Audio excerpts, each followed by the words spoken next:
What's up, internet world? Welcome back to Accelerate. I'm Yuri, that's Ian, and this is the new CX-70.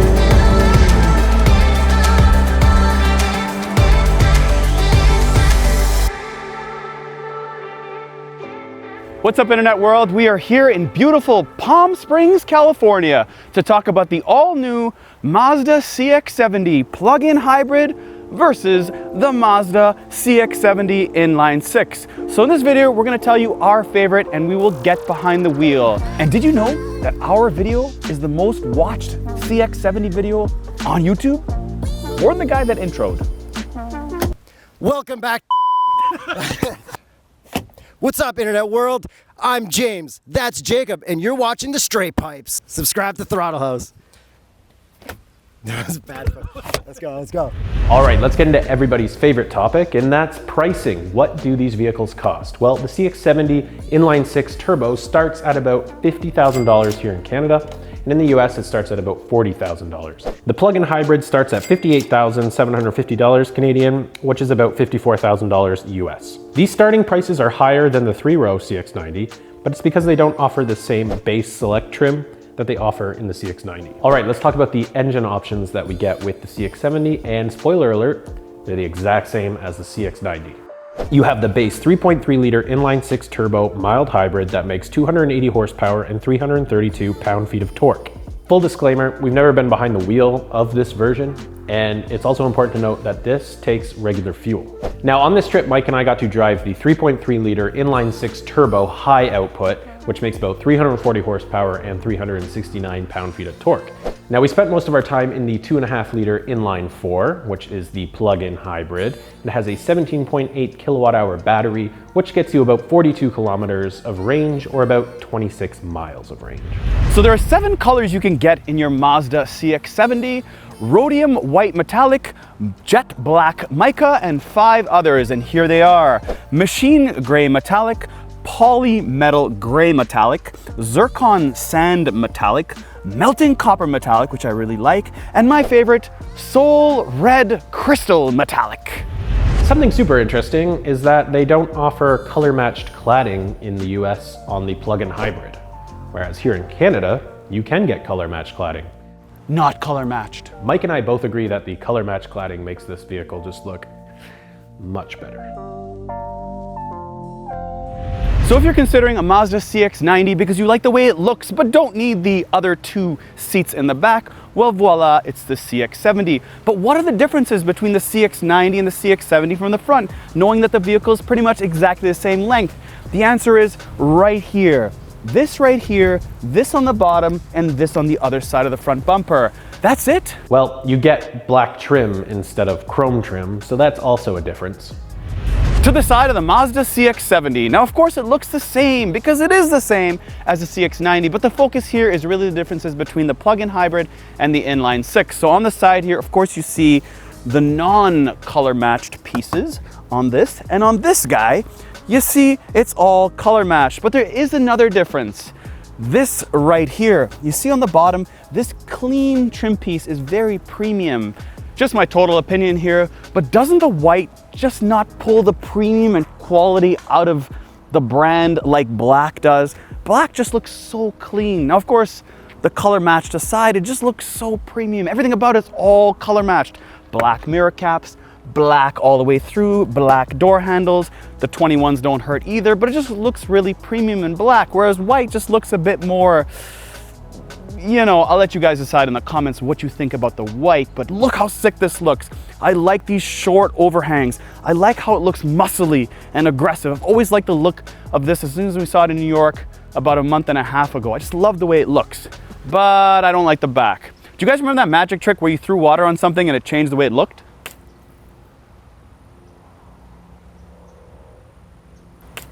And that's because these taillights look retro BMW X5. Now, back in the day, the X5 was cool on the front and the side, but the back was kind of weird. This does bump out compared to that. But anyways, this one says E Skyactiv PHEV, whereas this 3.3 right here says E Skyactiv G. And that's G for gangsta.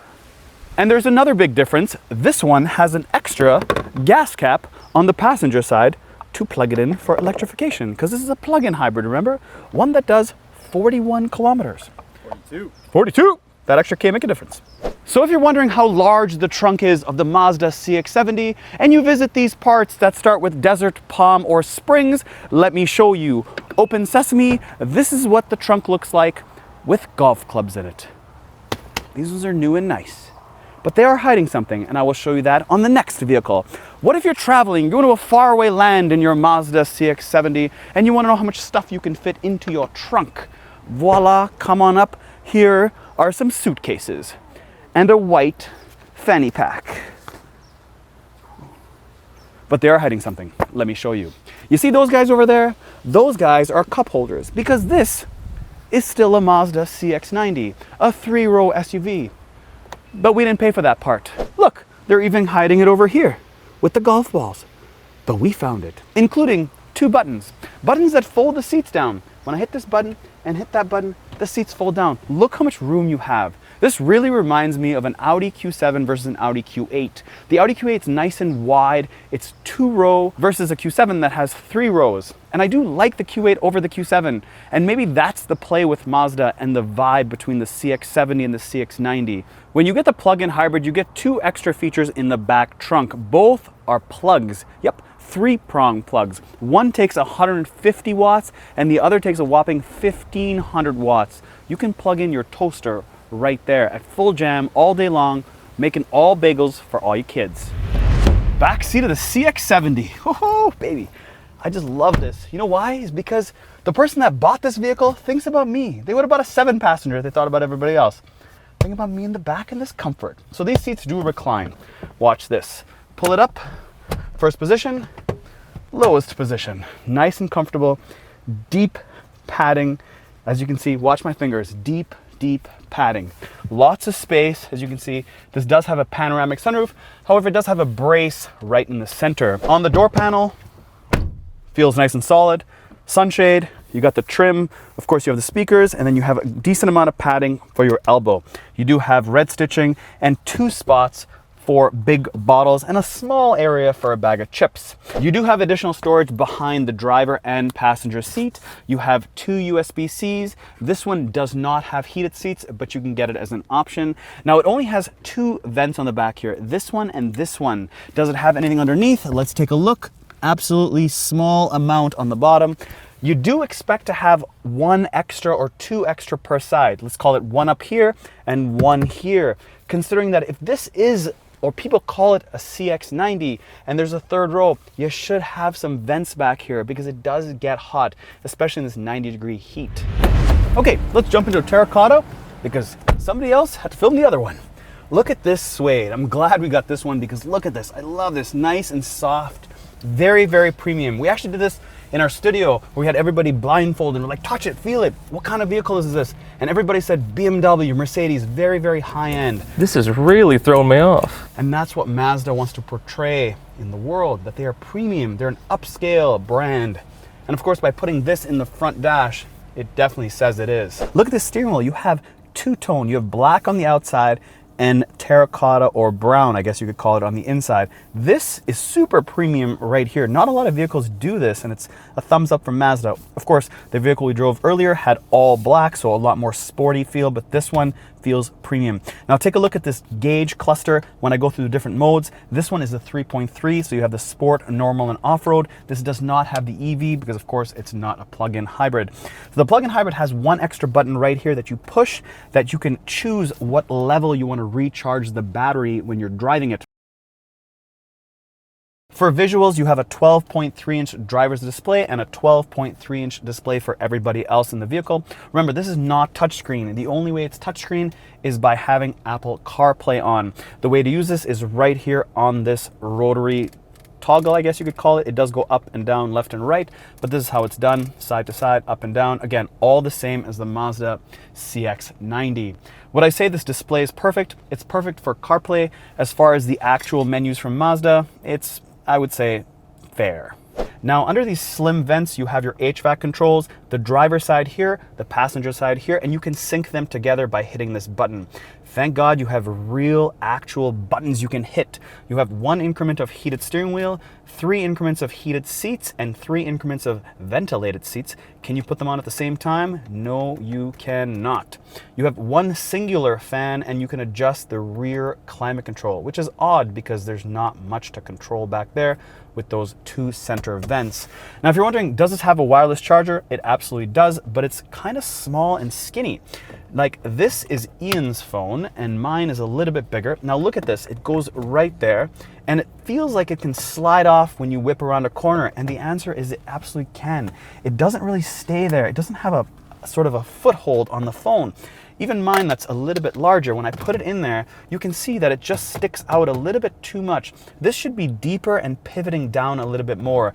Maybe they'll change that in the 2027 model, 2 years after the vehicle comes out, because this is a 2025. Now, you do have a plug there that you can put your cigarette lighter or an adapter in there. You do have your drive modes, or MI drive as they call it.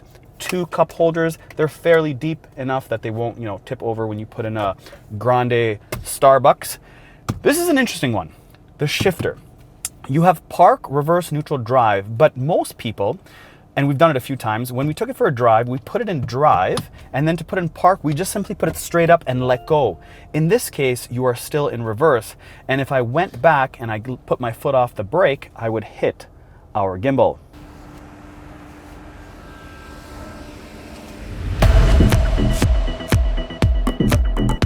Okay, so if you're subscribed, you know we like to do a 0 to 60 test here at Accelerate. I mean, the name of our channel is Accelerate. Sometimes people come on and say, nobody cares about the 0 to 60 test. Well, it's just something we like to do for fun. And we use one of these. It's called a race box. Anyways, we brought it out to California to do a 0 to 60 test on the Inline 6 versus the Inline 4. Now, it's worth noting, Desert Hot Springs, where we did these 0 to 60 tests, is about 328 meters above sea level. Where we normally do this, it's about 250 meters above sea level here in London, Ontario, Canada. I am in sport, making sure I am in sport. Stability program's off, a little bit of boosties, and, oh, doesn't let me. We'll try it. 1, 2, 3, let's go, come on. Oh, that lagged like crazy. Ian's in the car. We'll try that again. Foot to the ground and go. It seems very soft off the line. Okay, better. 6.55. Ian, get out of here. I think his weight makes the difference. 2, 3, go. Yeah, it's that instant, like, faster.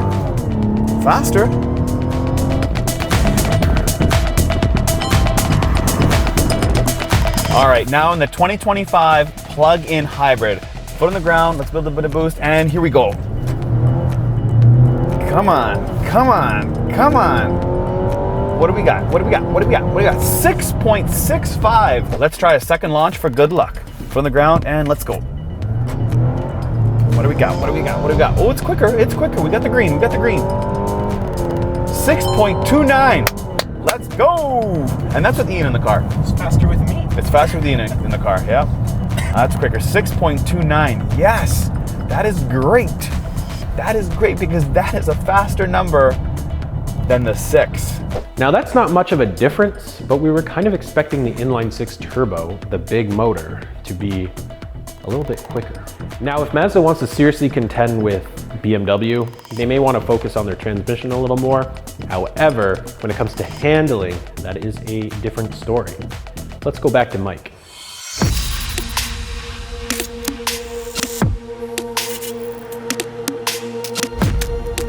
All right, time for the exhilarating part of the drive in the Mazda CX-70. So we're in the 4 now. This is the plug-in hybrid. This is great. The balance on this one is way better than the 6. Ian, don't throw up. Ian's in the car with me. We are whipping around these corners, flying around these corners. The brakes are excellent on this. Throttle is good, sound is excellent. One thing that really sticks out to me is the steering. The steering is really good. Really, really good. Where I point it goes.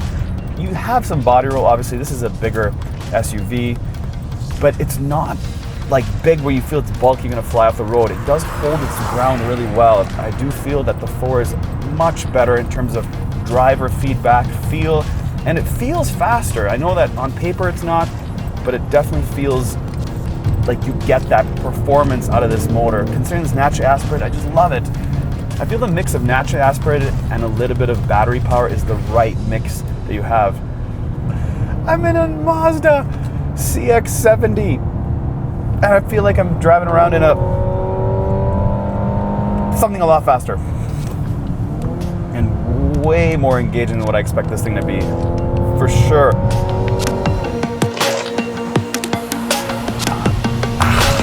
Hard one for me though, man. Hard one for me. There's nothing wrong with the 6. The 6 was good. Got in it, drove it, was smooth, comfortable. The 0 to 60 was like, oh, good. You know, it pulls like 6.3 or whatever we got yesterday. Good, no complaints whatsoever. But on this road, like, and the sound, I found that the 6 didn't have this sort of like, this has just made it a lot better with this 4-banger. Man.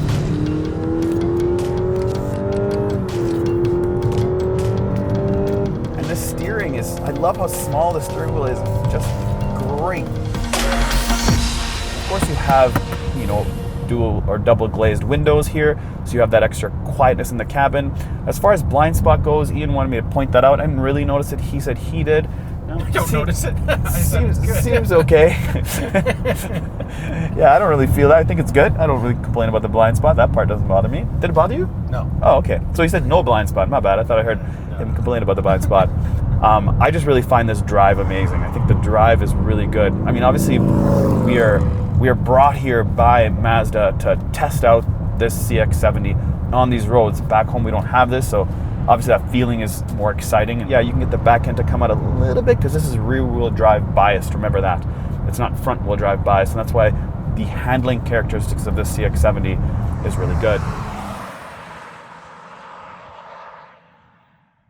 So we tested two things, cruise control and keeping you in your lane on the highway, and now we're doing it on this sort of highway road that's a little bit bumpy to see what the differences are. Not as clear of the lines, but let's see what it does. I've set it to 50 miles an hour. Let's see if I can speed this thing up to 60 miles an hour and see how it does. And see how long it goes without me having to touch the steering wheel. So let's go. Touch the wheel, and let go. Ian, do the counter. Well, for starters, it keeps it very, very straight in the center. Cruise controls are a big deal, especially the lane centering part. So let's see. Okay, it's asking me right here on the display, but let's see what it does. If I don't do anything, will it slow down if I don't touch anything? This is a very bumpy road, so all our camera gear is shaking, so okay, it's still keeping me.